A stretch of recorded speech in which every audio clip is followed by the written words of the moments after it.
ఈ అంశాలను కూడా మనతో మాట్లాడడానికి BRS firebrand Pawan Gowda అందుబాటులో ఉన్నారు. మాట్లాడించే ప్రయత్నం చేద్దాం. చెప్పండి, ఇంత పెద్ద ఎత్తున అంటే 1200 ఎకరాల సంబంధించి కూడా సభా ప్రాణాంగం కూడా ఉంది. రైతులు కూడా పూర్తి మొత్తంలో మరి ఇంత ల్యాండ్ ఇవ్వడానికి పార్టీకి సంబంధించి సభకు కావచ్చు ఇవ్వడానికి గల ప్రధాన ఉద్దేశం ఏమై ఉంటుంది అనుకుంటున్నారు? ఇది రైతుల కోసం పుట్టిన పార్టీ, తెలంగాణ కోసం పుట్టిన పార్టీ. తెలంగాణ వచ్చిన తర్వాత రైతుల కళ్ళల్లో కన్నీళ్లను తుడిచిపెట్టి ఆనందాన్ని తీసుకొచ్చిన పార్టీ కాబట్టి రైతులు పెద్ద మొత్తంలో వాళ్ళ పంట పొలాలను బీఆర్ఎస్ సభస్థలి కోసం వాళ్ళ ఇష్టపూర్వకంగా రాసి ఇచ్చిండ్రు అంటేనే చెప్పుకోవచ్చు. బీఆర్ఎస్ అంటే ఎంత గొప్ప పార్టీయో. దేశంలో ఎక్కడా లేని విధంగా సంక్షేమ పథకాలతో సంబరపెట్టింది ఈ భారతదేశంలో ఏకైక రాష్ట్రం ఏదన్నా ఉన్నది అనంటే అది తెలంగాణ రాష్ట్రం.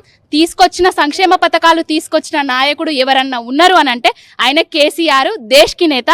దేశమే గర్వపడే విధంగా తెలంగాణ రాష్ట్రాన్ని అంటే రైతులకు సంబంధించి కానివ్వండి, వ్యవసాయ ఉత్పత్తులు తీసుకురావడంలో కానివ్వండి, రైతులకు కావలసిన సదుపాయాలను అందించడంలో కానీ దేశంలో ఎక్కడ లేని విధంగా విప్లవాత్మకమైన సంస్కరణలు తీసుకొని వచ్చిండు.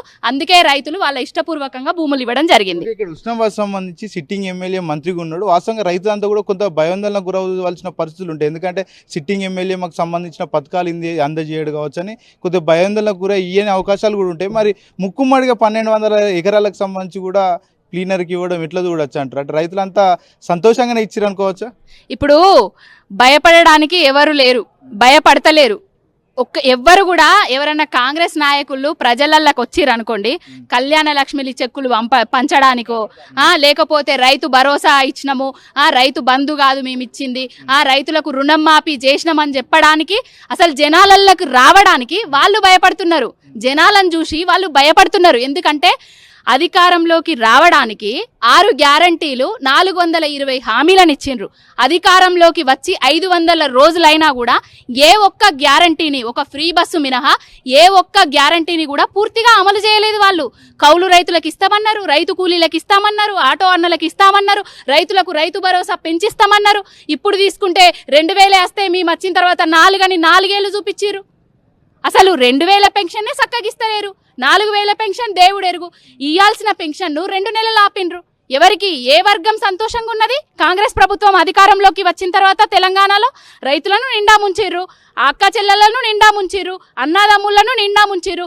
ప్రతి వర్గాన్ని నిండా ముంచుతుంది కాంగ్రెస్ ప్రభుత్వము. కాంగ్రెస్ పార్టీ, రేవంత్ రెడ్డి రాక్షస పాలన నడుస్తుంది. ఎక్కడ చూసినా కూడా పైసలు లేవు.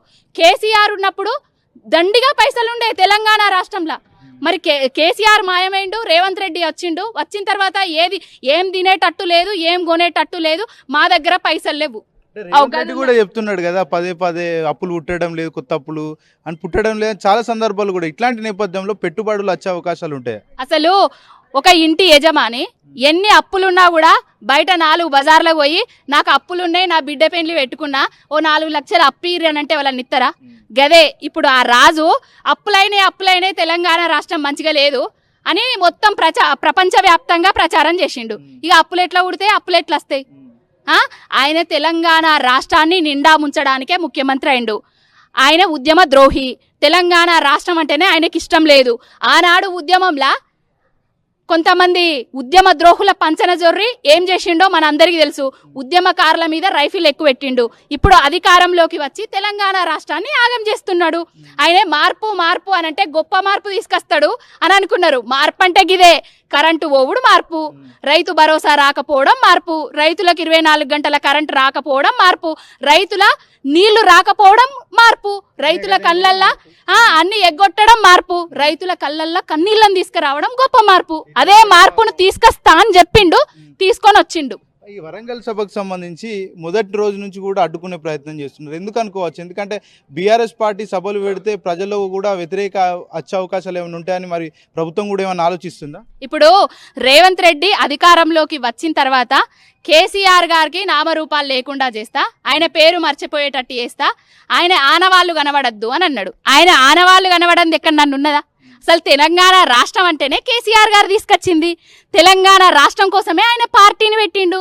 తెలంగాణ రాష్ట్రం కోసమే ఆయన పదవులన్నిటినీ వదిలేసిండు. తెలంగాణ రాష్ట్రం కోసమే ఆయనే పుట్టిండు, ఆయన చావు నోట్లో తలబెట్టి రాష్ట్రాన్ని సాధించిండు.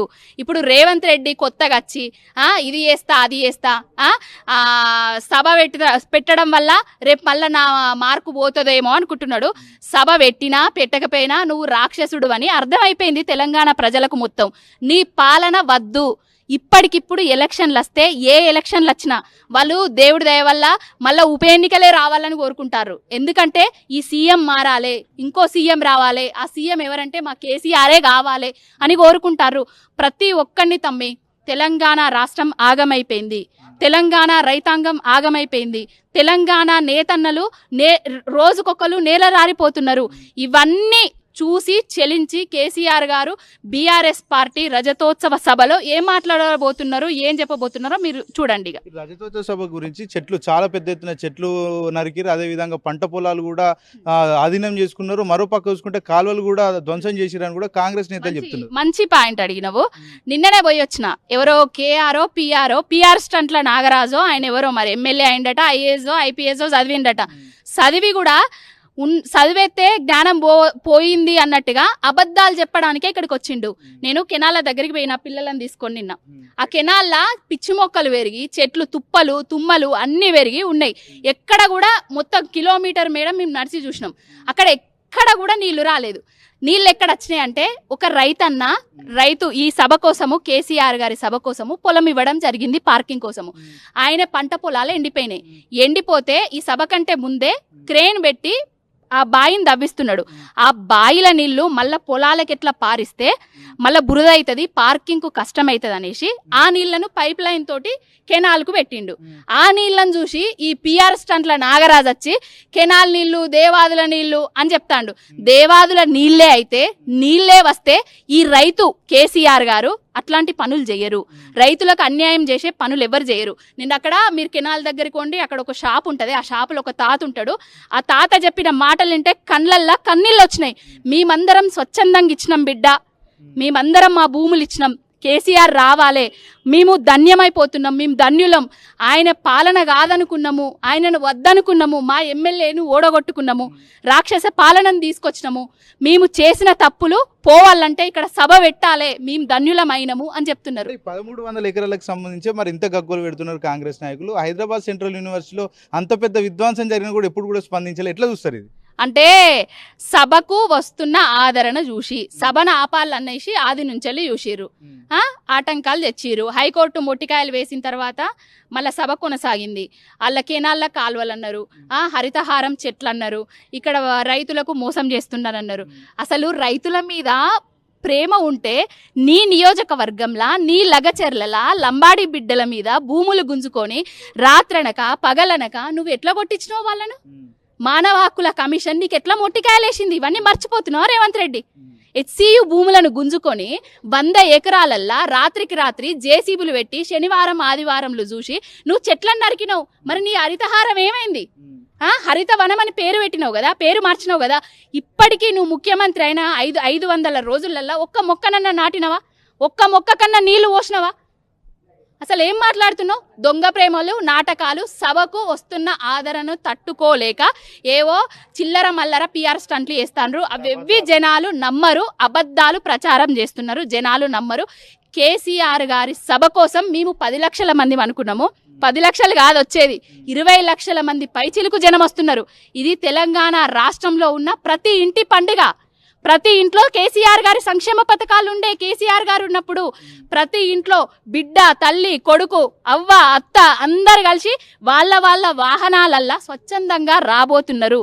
ఈ కేసీఆర్ గారి సభ చరిత్రలో ఇంకొకడు పెట్టడు, ఇది వరకు పెట్టి ఉండరు. నా భూతో నా భవిష్యత్ అనేటట్టు ఉన్నది. ఎందుకు తెలంగాణలో బీఆర్ఎస్ పార్టీతో పాటు బీజేపీ పార్టీ కూడా ప్రతిపక్షంలో ఉంది. మరి బీఆర్ఎస్ పార్టీ ప్రతిక్షణం కూడా ప్రభుత్వాన్ని ఎందుకు ప్రశ్నిస్తుంది అనుకోవచ్చు, బీజేపీ పార్టీ కూడా ప్రశ్నించాల్సిన అవసరం వాళ్ళ మీద ఉంటది కదా. ఇగో బీజేపీ కాంగ్రెస్ రెండు వేరు కాదు. బీజేపీ ఉంటే నేనుండాలే, ఉంటే నువ్వు ఉండాలే, కాంగ్రెస్ అనే చీకటి దోస్తులు అవి. బీజేపీ తోటి తెలంగాణ రాష్ట్రానికి ఊదుగాలింది లేదు, పీరి లేచింది లేదు. 8 మంది ఎంపీలను నమ్మినిచ్చినాం. 8 మంది వీళ్ళు పంచుకున్నారు, 8 వాళ్ళు పంచుకున్నారు. తెలంగాణ రాష్ట్రానికి వచ్చింది 0. మెడికల్ కాలేజీలు దేశవ్యాప్తంగా అన్ని రాష్ట్రాలకు ఇచ్చిర్రు. ఒక్క మెడికల్ కాలేజ్ అన్న తెలంగాణ రాష్ట్రానికి ఇచ్చిండ్రా? రైల్వే కోచ్ ఫ్యాక్టరీ ఇచ్చిండ్రా? కనీసానికి కొన్ని నిధులు, ప్రత్యేకమైన నిధులు ఏమైనా ఇచ్చిండ్రా? మన ప్రాజెక్టులకు ఏమన్నా జాతీయ హోదా ఇచ్చిందా బీజేపీ? తెలంగాణ రాష్ట్రం ఏర్పాటునే అవమానించింది పార్లమెంటు సాక్షిగా. బిడ్డను చంపి తల్లిని బతికించిర్రు అనేసి ఎద్దేవా చేసిర్రు మన రాష్ట్ర ఏర్పాటును. వాళ్ళని ఎవరు నమ్ముతారు తెలంగాణ రాష్ట్రంలో? అసలు దేశంలోనే వాళ్ళని నమ్మేటట్టు లేదు. చెప్తున్నారు ఇటు తెలంగాణ రాష్ట్రంలో కాంగ్రెస్ పార్టీ ప్రభుత్వాన్ని చూసిర్రు, బీఆర్ఎస్ పాలన చూసిర్రు, ప్రజలు అసహించుకుంటున్నారు. అల్టిమేట్ గా ఉన్నది బీజేపీ పార్టీ, అధికారంలో రాబోయేది కూడా బీజేపీ పార్టీ అని చెప్తున్నారు. ఇగో అసలు అసహించుకుంటున్నది ప్రజలు దేశంలో వీళ్ళ పాలనను చూసి. ఇవన్నీ ఎవ్వరు పట్టించుకోరు. వాళ్ళు ఏదో చేద్దాం అనుకుంటున్నారు. తెలంగాణ రాష్ట్రంలో బీజేపీ రావడం అనేది కళ, పగటి కళలు కనద్దు. తెలంగాణ రాష్ట్రానికి శ్రీరామ రక్ష కేసీఆర్ గారు. ఆనాడు తండ్రి మాటల కోసము 14 ఏండ్లు రాముడు వనవాసానికి వేండు. ఈ రాముడు, ఈ చంద్రశేఖరుడు, కలియుగ రాముడు, కలియుగ చంద్రశేఖరుడు 14 ఏళ్ళు ఉద్యమం చేసి అసలు వస్తుందా రాదా అన్న తెలంగాణను ఢిల్లీ మెడలు వంచి, 2 జాతీయ పార్టీల మెడలు వంచి, అన్ని రాష్ట్రీయ పార్టీలను ఏకం చేసి తెలంగాణ రాష్ట్రం తీసుకొచ్చిండు. ఎన్నటికున్నా ఎప్పటికున్నా ఇంటోనికే కావాలి కానీ బయటోడు ఎవడొచ్చినా తెలంగాణ రాష్ట్ర బాగోగోలు చూడరు. తెలంగాణ రాష్ట్రం కోసమే పుట్టింది, తెలంగాణ రాష్ట్ర బాగు కోసమే కృషి చేసిన పార్టీ బీఆర్ఎస్ పార్టీ, కేసీఆర్ గారు. తెలంగాణలో ప్రభుత్వాన్ని దించడానికి శతవిధాలుగా బీఆర్ఎస్ ప్రభుత్వం ప్రయత్నిస్తుందని చెప్తున్నారు. అయ్యయ్యో, ఆ ప్రభుత్వాన్ని మేము దించమండి. ఇంకో 3 ఏండ్లో 4 ఏండ్లో ఉండాలి అంటే మంచి ఏదో చెడేదో తెలంగాణ రాష్ట్ర ప్రజలు తెలుసుకోవాలి. దబ్బన వాళ్ళ మంత్రులు, వాళ్ళ ఉత్తమో వాళ్ళ బట్టో రేవంత్ రెడ్డిని దించుతారు కావచ్చు, కానీ మేము మాత్రము కాంగ్రెస్ ప్రభుత్వం పోవాలని, అదిన్ని ఊల్చాలని చూడము. అదిన్ని చూస్తేనే కదా మా విలువ తెలుస్తుంది. 500 రోజులు చూసిర్రు తెలంగాణ ప్రజలు, తూ అని ఉంచుతున్నారు. అంటే దేశంలోనే, అంటే తెలంగాణ రాష్ట్రాన్ని చూపించి కాంగ్రెస్ పాలన అంటే ఈ విధంగా ఉంటుంది అనేసి బీజేపీ వాళ్ళు ప్రచారం చేసుకుంటారు. ఈ 5 ఏళ్ళే కాకుండా వచ్చే 10 ఏళ్ళు కూడా నేనే ముఖ్యమంత్రి కొనసాగుతా, ఇక ఎవరు అల్టిమేట్ గా ఏం లేదని రేవంత్ రెడ్డి చెప్తున్నారు. అవి ఎక్కడ మరి అంటే ఆయన పగటి కళలు, ఇంకో కళలు ఇంకేమన్నా అంటున్నాడు కావచ్చు. ఈ 5 ఏండ్లు కాదు, అసలు ఈ 5 ఏండ్లు కూడా ఆయన ముఖ్యమంత్రిగా ఉంటాడో ఉండడో అనేసి, ఆయన సీటు కింద ఎసరత్తంది అనేసి ఆయన భయంతో రోజు గజగజ వణుకుతాండు. నిద్ర పోతలేడు. నిద్రలో కూడా కేసీఆర్ కేసీఆర్ అనేసి నామజపం చేస్తున్నాడు. ఫైనల్ గా చెప్పండి, గ్రామీణ ప్రాంతాల్లో ఉన్నటువంటి ప్రజలు ఈ సభ గురించి కానీ కేసీఆర్ రాక గురించి కానీ ఏం మాట్లాడుకుంటున్నారు? ఇప్పుడు నేను వచ్చేటప్పుడు ఒక పొలంలో వీడియో తీస్తున్నా. ఒక గొర్రెలు కాచే గొర్రెల కాపరి, అమ్మ నీ యూట్యూబ్ లో వీడియో చూసినా, బాపు కోసం నువ్వు గట్టనే ఫైట్ చేయాలి, ఇవో మేము అందరం వస్తానం మా ఊరు నుంచి వెళ్ళి అని చెప్పిండు. ఆ గది బాపుకున్న ఫ్యాన్స్.